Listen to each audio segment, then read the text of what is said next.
December মাস হচ্ছে উৎসব, আনন্দ, picnic, barbecue করার পারফেক্ট টাইম। আর এই ডিসেম্বর মাস বাচ্চাদের স্কুল, কলেজ সবকিছু থাকে অফ। আমরা সব ফ্যামিলি একসাথে হয়ে বারবিকিউ পার্টি করেছি। বারবিকিউ পার্টির মধ্যে কি কি করেছি, কি খেয়েছি তাই নিয়ে একটি ব্লগ শেয়ার করতেছি। হ্যালো এভরিওয়ান, আসসালামু আলাইকুম। কেমন আছেন? আমিও ভালো আছি আপনাদের দোয়ায়। আর দিনটি হচ্ছে 25 তারিখ। ওই দিন প্রচুর ঠান্ডা ছিল, রোদের কোনো দেখাই নেই। আমার বয়সটা ক্ষমা দৃষ্টিতে দেখবেন, আমার গলাটা ভেঙে গিয়েছে আর প্রচুর ঠান্ডা লেগেছে, তার জন্য আমার কথাটা একটু অন্যরকম লাগতেছে।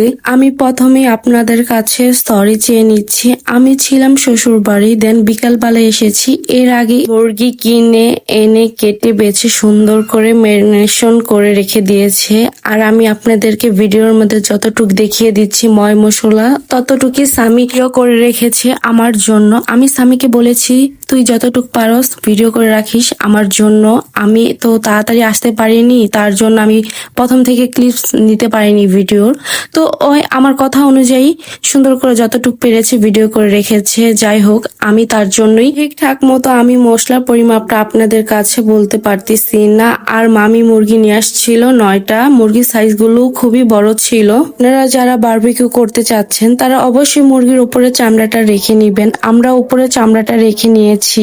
তো এই যে দুইটা মেয়েকে দেখতেছেন না, 4টা ফোন মুখের সামনে ধরে নিয়েছে। এই দুইটা হচ্ছে আমার মামাতো বোন আর স্বামী। আলহামদুলিল্লাহ, এরকম মামাতো বোন পেয়ে আমি খুবই নিজেকে লাকি মনে করি। বাট ওদের একটা ব্যাড হ্যাবিট আছে, সেটা হচ্ছে কামচুন্নি। ওরা একটা কাজও করেনি, সব কাজ করেছে মামি, রিয়াপু, আরো কে কে ছিল আমি বলতে পারতেছি না, যেহেতু আমি শ্বশুর বাড়ি থেকে এসেছি।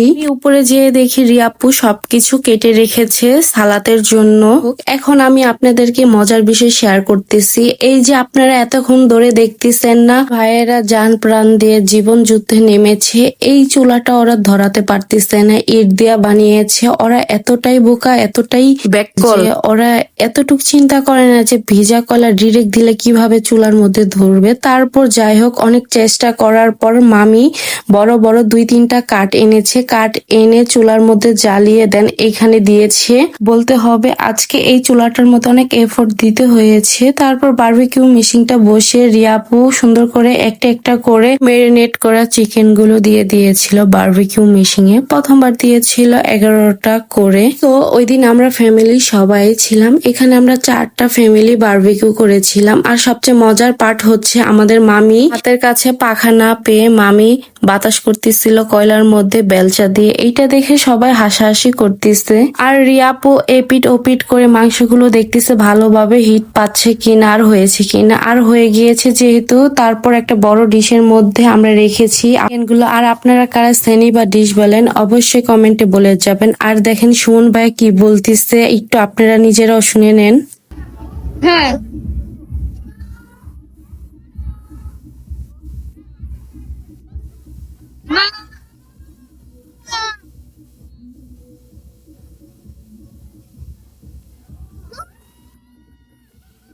এই হচ্ছে কাহিনী। আমরা আমাদের বড় ভাইয়ার থেকে টাকা খসিয়ে নিয়েছি 1000। এটা দিয়ে আমরা সব বাচ্চারা মজা খাবো।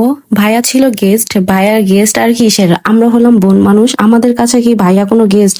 দেন ভাইয়ার সাথে আমরা একটু মজা করে ভাইয়ার থেকে 1000 টাকা খসিয়ে খেয়ে ভাইয়াকে বসিয়ে দিয়েছি। এখন আমরা চিকেন আর নান রুটি খাবো, তার জন্য সবাই প্লেট নিচ্ছে মামির থেকে। আর ভাইয়াকে দিক দিয়ে সালাডটা টেস্ট করানো হচ্ছে। ভাইয়া বলতেছে হ্যাঁ খুবই মজা হয়েছে।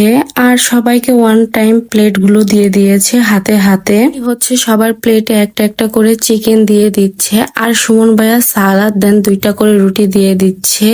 অনেকদিন পরে আমরা সব ফ্যামিলির মানুষ এক হলাম। সবাই দোয়া করবেন যেন আমরা সবসময় এইভাবে থাকতে পারি। এটা খেতে খুবই মজা হয়েছিল, বিশেষ করে বারবিকিউটা বলার মতো ছিল না। থ্যাংক ইউ সো মাচ রিয়াপু, এত সুন্দর করে ম্যারিনেশন করে রেখে দিয়েছো। সবাইকে জানাচ্ছি থ্যাংক ইউ সো মাচ। তোমাদের উদ্যোগ না নিলে হয়তো এই দিনটা আমাদের উপভোগ করা হতো না। ভিডিওটি আমি বড় করছি না, আজকের ভিডিওটি আমার এই পর্যন্তই ছিল। আমার ভিডিওটি যদি ভালো লেগে থাকে অবশ্যই লাইক, ফলো, শেয়ার দিয়ে পাশে থাকবেন। Thank you watching.